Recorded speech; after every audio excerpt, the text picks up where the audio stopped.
আল্লাহ পাক বলেন কোন বান্দা যদি আমার কাছে চোখের পানি ফেলে জুলুমের জন্য যদি চোখের পানি ফেলে ফেলে কান্না করে আমি আল্লাহ পাক তার জন্য উত্তম বিচারের ফয়সালা দিয়ে দেই। জোরে কোন সুবহানাল্লাহ।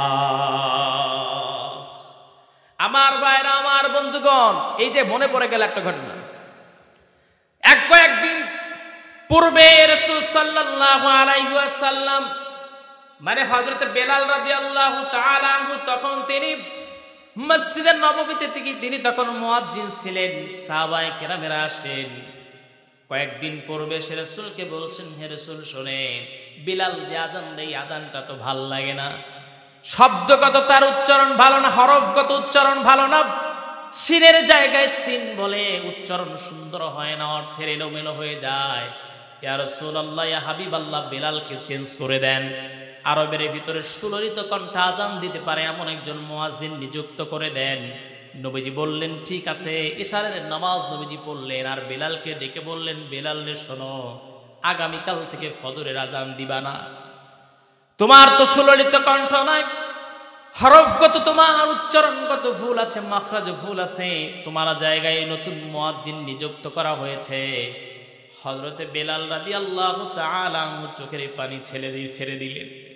চোখের পানি ছেড়ে তিনি কান্না শুরু করে দিলেন, যেন ফুপিয়ে ফুপিয়ে কান্না করবেন।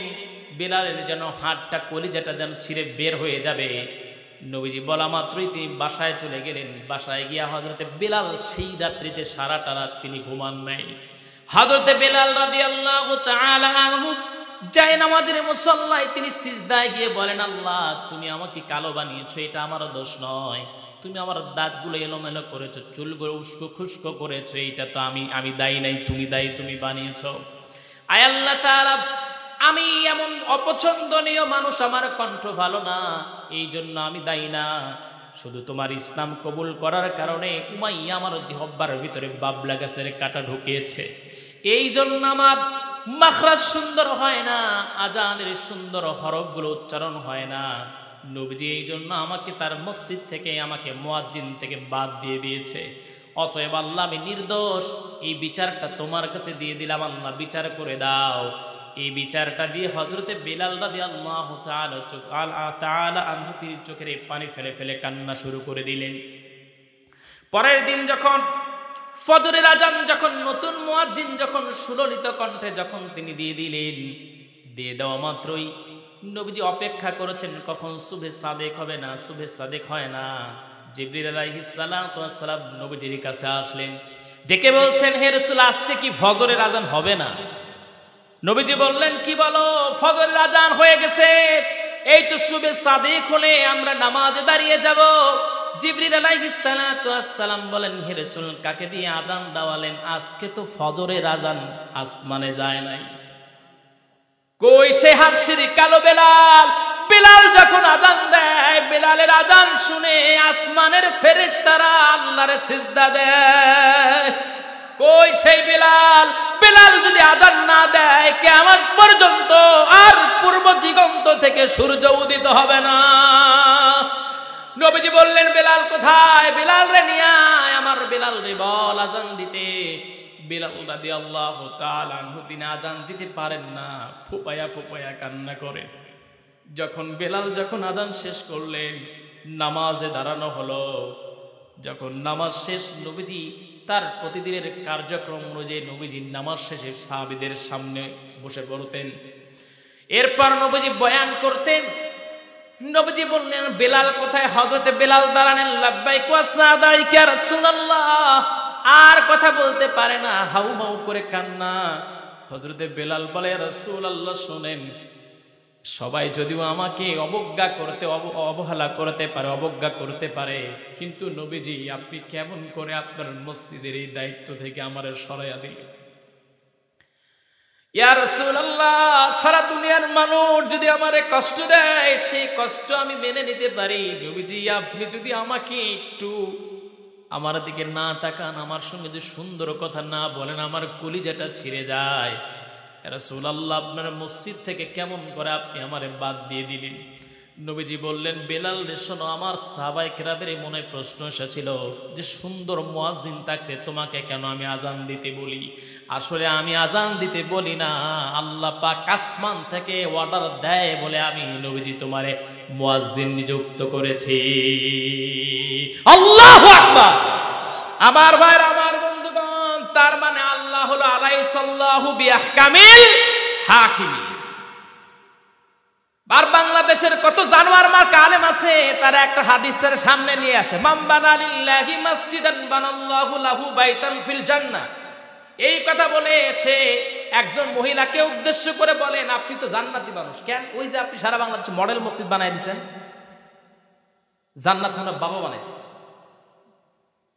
মডেল মসজিদ বাংলাদেশের কোন সরকার বানায় না, এটা হলো সৌদি আরবের অনুদান ছিল। বুঝেন নাই আপনারা? বুঝেন নাই? এই যে রাস্তাঘাটে যে সুন্দর সুন্দর মসজিদ দেখেন, মডেল মসজিদ বলে, এটা সৌদি আরবের আপনার অনুদান ছিল, নিজের নামে জ্বালাই দিচ্ছে আস্তে করে।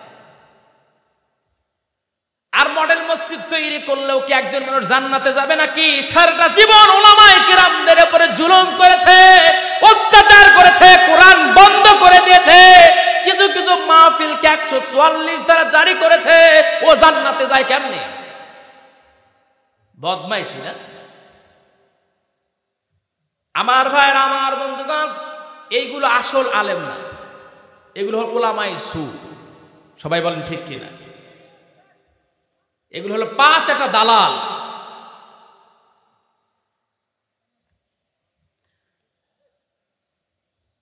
আবার কে যেন কি বলে, কিছু বলে? আমার ভাইয়ের, আমার বন্ধুগণ, একটু বিবেক দিয়ে চিন্তা করেন, আবেগ না, বিবেক দিয়ে চিন্তা করেন। আমার ভাইয়ের, আমার বন্ধুগণ, অতএব আপনাকে মানা লাগবে, আল্লাহ পাক হলো আলাইসাল্লাহু বিআহকামিল হাকিমিন। আমি যেই কথা বলতেছিলাম, সব জায়গায় ইসলাম দিনটাকে আপনার মানতে হবে, সব জায়গায় এটাকে প্রাধান্য দিয়ে চলতে হবে। আপনি যা করবেন সব জায়গায় এটাকে প্রাধান্য দিয়ে চলতে হবে, তাহলে দুনিয়া এবং আখিরাত আপনার জন্য আল্লাহ পাক সুন্দর করে দিবেন। আমার ভাইয়েরা, আমার বন্ধুগণ, জিহাদটাকে আল্লাহ পাক ফরজ করে দিয়েছেন। এই জিহাদটা আকিমউদ্দিন প্রতিষ্ঠিত করার জন্য। যে আল্লাহর গোলাম জমিনে রক্ত ঢেলে দিবেন, সে শাহাদাতে মৃত্যু পেয়ে যাবে। আল্লাহ পাক বলছেন, ইন্নাল্লাহা আশতারা মিনাল মুমিনিনা আনফুসাহুম ওয়া আমওয়ালাহুম বিআন্না লাহুমুল জান্নাহ। সবাই বলে আল্লাহু আকবার। আল্লাহ পাক বলেন, যারা জান আর মাল দিয়া যারা জান আর মাল দিবে আল্লাহর রাস্তায়, আল্লাহ পাক বলছেন আমি তাদের সঙ্গে ব্যবসা করছি, বিনিময়ে তাদেরকে আমি আল্লাহ পাক জান্নাত দিয়ে দেব। সুবহানাল্লাহ বলতে পারেন না? তার মানে যার অর্থ সম্পদ আল্লাহর রাস্তায় দিবে, আল্লাহর জমিনে যেন আল্লাহর দ্বীন আইন প্রতিষ্ঠিত হয়, এই জন্য যারা সামনে অগ্রসর হবে, সংগ্রাম করবে, এরা যদি মারা যায়, শহীদ হয়ে যায়, মারা গেলে তাদেরকে মৃত বলা যাবে না, এরা হলো শহীদেরা জীবিত।